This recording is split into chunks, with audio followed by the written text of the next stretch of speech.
কিরে ভাই, এদিকে লোকেরা কি পালং শাক খেয়ে আসুনি দুপুরে? হ্যাঁ, কপির ডাল না, ফুলকপি হয়নি, জোটেনি। আচ্ছা, আরেকবার শেষ সুযোগ, চলো রেডি, 1 2 3।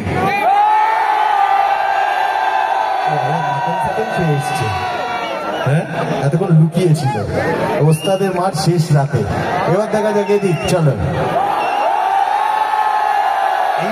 এইবার ম্যাচ ড্র। আমি তো বুঝতে পারছি না, এদিকটা অ্যালান বলছে এদিকটা, আরে এদিকটা কে বলবে? কেউ একজন এদিকটা বল। তন্ময় বলছে এদিকটা। কে বিচার করবে? কে বিচার করবে যে কে জিতলো? যে বিচার করবে তার নাম Nemesis.